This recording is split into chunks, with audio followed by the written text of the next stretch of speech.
प्रयागराज को तीर्थों का राजा कहा जाता है। ऐसा क्यों? क्योंकि यहां गंगा है, यमुना है, सरस्वती, इन तीनों का संगम है। लेकिन गंगा से भी अधिक पुण्यकारी और मोक्षदायिनी मां यमुना को कहा गया है। श्री कृष्ण की लीलाओं की साक्षी रही मां यमुना का पुराणों में क्या महत्व बताया गया है, चलिए वो भी आपको बताते हैं।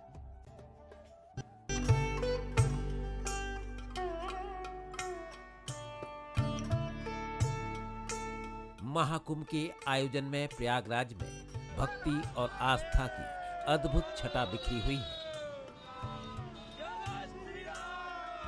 गंगा, यमुना और सरस्वती के संगम स्थल पर लगने वाला ये महामेला इन तीन नदियों के चलते सांस्कृतिक पौराणिक तौर पर ज्यादा महत्व वाला बन जाता है। ये तीनों ही नदियां वेदों पुराणों में बहुत महत्वपूर्ण बताई गई हैं, पर कहते हैं कि यमुना नदी गंगा से भी ज्यादा पौराणिक महत्व की नदी है और इसे गंगा से भी प्राचीन माना गया है। गंगा जी का तो जो है ही है महत्व हमारे जीवन में, मोक्ष देने में, लेकिन जमुना जी का कृष्ण के साथ संबंध है और कृष्ण की जितनी लीलाएं हैं वो जमुना जी के साथ जुड़ी हुई हैं। जमुना जी के साथ में सारी कृष्ण की लीलाएं हैं।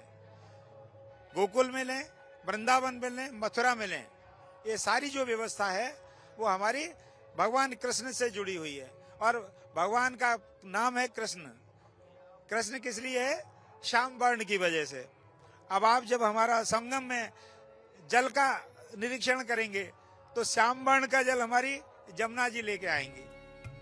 यमुना नदी की पवित्रता और उसके निर्मल जल की मान्यता द्वापर युग में तब अधिक रही जब श्री कृष्ण ने इस नदी को अपनी लीलाओं का साक्षी बनाया, जिसके चलते यमुना का जल हरि चरणा अमृत के समान माना गया। साथ ही यमुना नदी कालिंदी नाम से श्री कृष्ण की 8 पटरानियों में से एक है।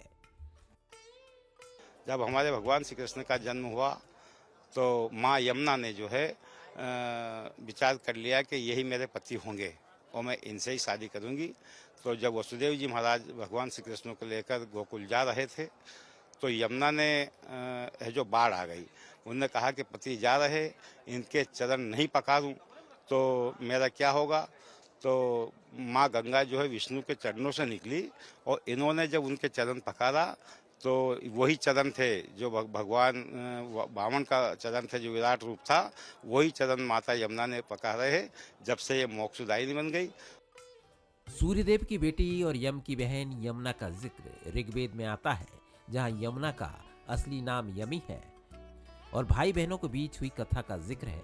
तो विष्णु पुराण में भी भाई बहन के रिश्तों को लेकर कहानी बताई गई है, जिसके मुताबिक कोई भाई अपनी बहन के साथ जाकर उसे आदर सत्कार देगा और उसका ख्याल रखेगा तो उसे अकाल मृत्यु का डर नहीं लगेगा।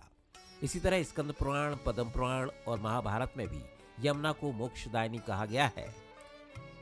व्यक्ति के शरीर से जब प्राण का हरण होता है तो उसको लेने यमराज आते हैं, ऐसा हिंदू धर्म में मान्यता है।